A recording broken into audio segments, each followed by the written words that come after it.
is enough said.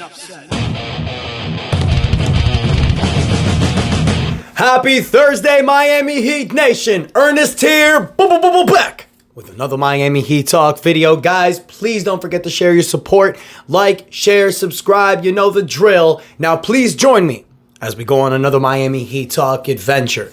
A few things I want to talk about today, you guys. First and foremost, as all of us know, the Miami Heat did have their season-ending exit interviews yesterday. Now, before I get to the people that gave comments and were actually there, I want to talk about three particular players that were not. Missing from yesterday's exit interviews were Duncan Robinson, Terry Rozier, and Andrew Wiggins. Now, some might say it's because they had bad seasons, or maybe there was something going on in their personal lives, or maybe there's just some drama going on. Could be a lot of reasons. But I find it funny that the three guys whose contracts are set to expire next season, Andrew Wiggins having a player option for the 2027 season.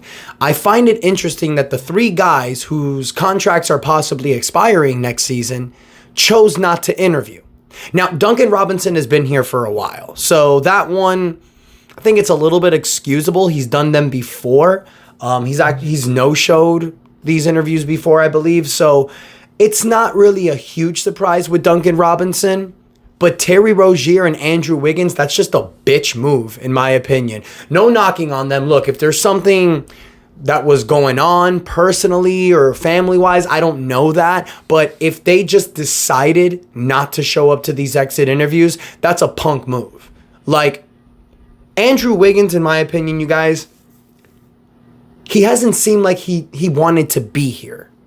I don't know if you guys remember, but when the trade was originally done for Jimmy Butler for these guys, what I said in my episode was the one that I was the most excited about and the one that I felt wanted to be here was Davion Mitchell. I said I was excited for Davion Mitchell even before he played a Miami Heat game. And look how he did the rest of the season with this team. Andrew Wiggins never gave me the impression of somebody who wanted to be here. You know, he won a championship with Golden State. There were rumors that he just wasn't happy with the trade. I get that. But when you come to a new situation, especially in sunny South Florida, give it a shot, man. Now, I know Andrew Wiggins had a 40-point game, couple 30-point games, few 20-point games, but towards the end of the season, he was just nowhere to be found, especially in the playoffs. I know he was dealing with some hamstring injury, but you're making almost $30 million a year, bro. Step up and play. So the fact that Duncan Robinson, Terry Rozier, and Andrew Wiggins were not there yesterday gives me a little cause of what the hell is going on. Terry Rozier, I mean, that dude shouldn't even grace anywhere close to a Miami Heat basketball. He's probably one of the most hated Miami Heat players here in South Florida, simply because of how much he's getting paid and what type of production he's giving. Like, it's just been sad lately, you guys. Now, look, Terry Rozier is dealing with the NBA investigation for shaving points. Maybe that's gotten into his head. We don't know him. I don't personally know these guys. But these guys, Duncan, Terry, and Andrew, they're all making about $20 million or more per season. So suck it up, play basketball, and do what you need to do. My opinion. Moving on. Now, a lot of people said some stuff yesterday. You have Eric Spoelstra, Bam Adebayo, and Tyler Hero all making certain quotes. You know, Bam Adebayo saying things like he was trying to get everyone on the same page through the storm. You have to figure out how to win. This organization could have let go of the rope a long time ago, which is a SPO word. Going through what we went through this season. And that's one thing I love about this organization. Tyler Hero saying, I learned closing games isn't as easy as some people make it look. And that's my improvement this summer. How I can figure out ways to help this team win games at the end of games, whether it's making a play for myself or making a play for my teammate. Eric Spoelstra said a few things as well. He says, we deserve the criticism. We deserve the embarrassment. Those last two games. It's not you. Wow. That was written wrong, but he said it's not what our organization is about. I think that's what that quote was trying to say.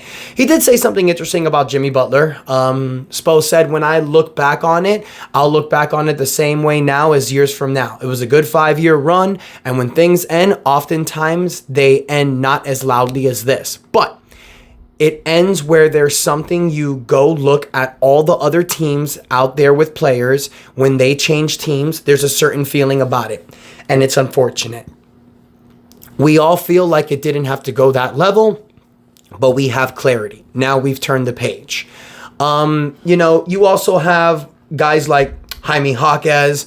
Jaime Jaquez, who had a very disappointing second season, says, you can learn a lot about yourself. I think it was an extremely humbling experience. Sometimes you get things that don't go your way, and sometimes only after you realize why that that had happened to you. Sometimes you need that in your life to just know, be humbled, and get set back.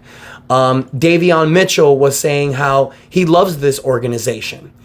He loves his teammates, loves the coaching staffs, loves the adversity that he went through and what they accomplished, something no one's ever done before, being a 10th seed getting into the playoffs. Davion Mitchell says, I'm proud of my teammates and I'm proud of this whole organization. Now, a lot of people said a lot of other stuff. I'm not going to break down anything. I will say one other thing that Tyler Hero said. He did clap back at the responses from his comment that was taken out of context when he said that he needed Jimmy Butler. Tyler says, I don't care if we're 0-82. I would never come out and say I need someone else to win. That's just my personality. That's who I am as a competitor.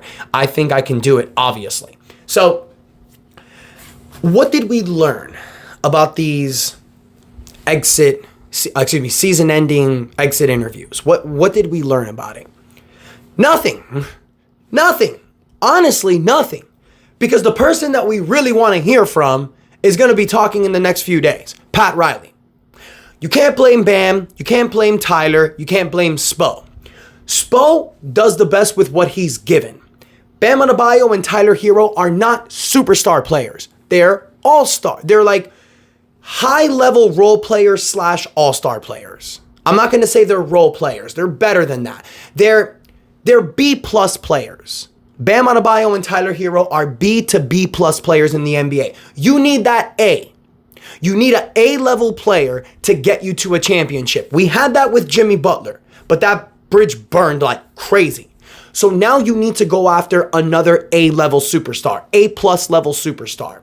The chances of Miami Heat getting that this offseason, though, it's going to be very tough. There will be a lot of players in the open market, but for the Heat to actually compete with the limited resources they have, it's going to be difficult. Now, look, the Heat do have expiring contracts. They have draft capital. They also have young assets, so they can compete in a potential trade for players like Giannis, Ja Morant, Luka Doncic if he becomes available. I doubt the Joker. I doubt Anthony Edwards. They just beat the Lakers. But mainly the one I'm looking at is Kevin Durant. I've been saying this for months now. Kevin Durant is the player that I have my eyes on, simply because he has an expiring contract. He fits in this system. He has a great relationship with Bam. And you don't have to give up the farm to get him. You don't have to give up all your players. You can trade you can trade for Kevin Durant, and you can still possibly keep Bam Adebayo, Tyler Hero, and even Khalil Ware. But if you're trying to go for some of these superstar level players, then you're going to have to trade Tyler or Bam. So that's why I feel Kevin Durant is the right piece.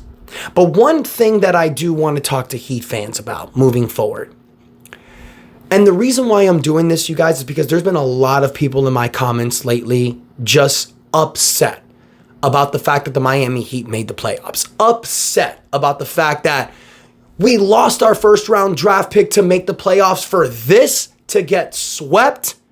We should have just tanked, not made the playoffs, and kept our pick. So here's what I'm going to say to that. I've mentioned this a lot before, you guys, but I'm saying this because of what I've been seeing in my comments. It was smart for the Miami Heat to make the playoffs. Yes, if we didn't make the playoffs, we would have had 2 first-round draft picks this draft. Your Golden State draft pick is 20th. Now, when the Heat were riding that 10-game losing streak and potentially had a shot to get to be around the 9th or the 8th pick in the draft lottery, it was interesting. because now you have a shot at getting the first round pick. But then the Heat had that 6-game winning streak and it just blew everything away. So if the Heat didn't make the playoffs, they would have had pick 14, 13, something like that. It would not have been a top 4 pick. So you would have had the 13th, 14th pick and the 20th pick. Even though these picks you can hit on because you've drafted people in the past like Bam Adebayo, Tyler Hero, and Jaime Jaquez, and Khalil Ware, even though those are good draft capitals to have, it wouldn't have been a game-changing type of player. It wouldn't have been a superstar level player like a Cooper Flagg or Dylan Harper or VJ Edgecombe. It would have been someone in the middle of the pack. And then let's not forget that if you didn't make the playoffs, you would have lost your 2026 draft pick to OKC, completely unprotected. Which means if you have a bad year next season and bring back this BS of a roster and you have a bad year, or let's say Bam Adebayo or Tyler Hero goes down by injury and you have a terrible year, well, that draft pick goes to OKC. You don't get a pick. And then let's not forget, because of the Seppian rule and because of the fact that the Miami Heat sent their 2027 draft pick to the Charlotte Hornets with that god-awful Terry Rozier trade, you would have also lost your 2028 draft pick. So that would have been 2026 and 2028 unprotected to Charlotte and OKC. Guys, for these fans that are saying this team should blow it up and rebuild, how the hell are you going to do that when you don't have draft picks? How the hell are you going to rebuild if you don't have your draft pick for next season and you don't have your draft pick for 2028 and your draft pick is lottery protected in 2027? Or excuse me, I'm sorry. If the pick goes 2028 to Charlotte, you would have kept your 2027 pick. So all the Heat would have had for 3 years is one first-round draft pick. That's it. So by making the playoffs, it actually gives the Miami Heat flexibility to rebuild if they want. Because now they're going to have their 2026 draft pick completely protected for them. So whatever they do next season, they keep their pick. And then it also makes more sense, you guys, for the Heat to make the playoffs because, yes, they lost their 2025 draft pick, but they gained 2 first-round draft picks where the protections were lifted. It's better to have 2 first-round draft picks than 1. It's just obvious. So the Miami Heat can finagle some moves in a trade. Now, instead of only possibly having 2 future first-round draft picks, you have 3. And you can also do pick swaps. So this makes the Miami Heat players, not only for a rebuild mode, but for a potential trade landing a superstar. So I'm personally proud that this Miami Heat team made the playoffs because they showed they had that fight in them. They showed as a 10th seed with a 10-game losing streak with all the drama that was going on, that when they band together and fight, they can accomplish some things. The first 10th seed in history to make the playoffs as a play-in team. That says something. Was it a good year? No. But remember, like I've mentioned, you guys, sometimes you need to have some silver years in order to have gold years. And we know about gold years. Look at that banner. 3 championships. We know what it takes to win. I have faith in Spo. I have faith in the Godfather. And if Pat Riley feels it's time for him to step down, well, I'll agree with that as well. Because I think on what's best for this Miami Heat team. So Heat Nation, let me hear from you. What do you think about yesterday's season-ending exit interviews? Did anything stand out to you? I'm waiting for Pat Riley. That's the one I'm waiting for. I want to hear what Pat has to say. But let me know what you guys think in the comments. Don't forget to like, share, subscribe. We're pushing to 6,000 subscribers. Thank you guys so much. 58% of you that watch this channel are not subscribed. Guys, come on. Help your boy out. Click that subscribe button. Once we get to 10,000 subscribers, I'm going to do something huge for y'all. So help me get there. Until next time, your boy Ernest out. And that is enough said.